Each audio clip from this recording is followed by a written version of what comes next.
Assalamualaikum warahmatullahi wabarakatuh. Perkenalkan, nama saya Nur Fadila Ismail dengan NIM 131423044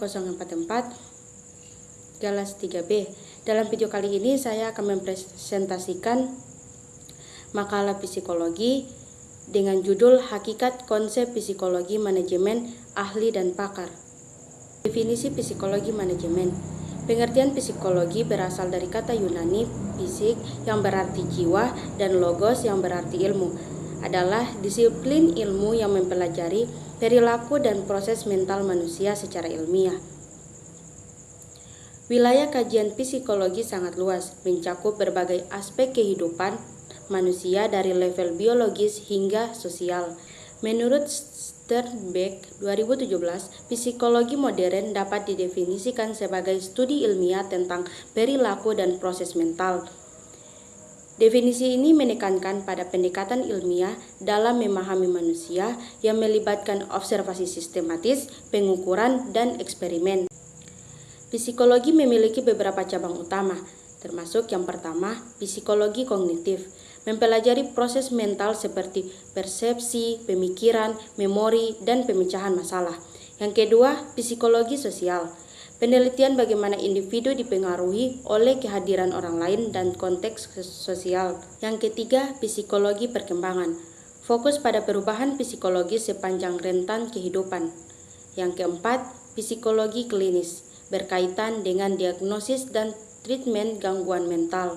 Kelima, psikologi industri dan organisasi. Psikologi industri dan organisasi menerapkan prinsip psikologi dalam konteks kerja dan organisasi. Selanjutnya, pengertian manajemen. Manajemen adalah proses yang melibatkan perencanaan, pengorganisasian, pengarahan, dan pengendalian sumber daya untuk mencapai tujuan organisasi secara efektif dan efisien. Kons dan Weyrich 2015 mendefinisikan manajemen sebagai proses perencanaan dan pemeliharaan lingkungan di mana individu bekerja sama dalam kelompok mencapai tujuan yang dipilih secara efisiensi. Integrasi psikologi dan manajemen.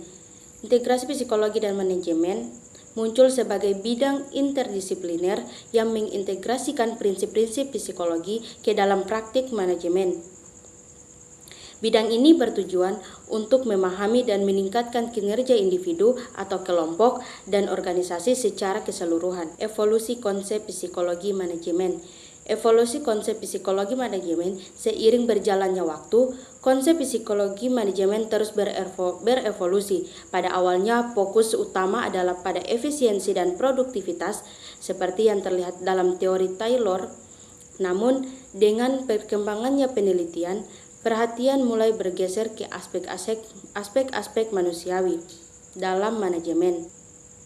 Penelitian Mayo dan teori-teori motivasi seperti yang dikembangkan oleh Maslow, McGregor, dan Herbex menekankan pentingnya memahami kebutuhan dan motivasi karyawan. Selanjutnya, konsep utama dalam psikologi manajemen. Yang pertama, motivasi kerja. Motivasi kerja adalah dorongan internal dan eksternal yang mempengaruhi seseorang untuk melakukan pekerjaannya dengan baik. Yang kedua, kepemimpinan.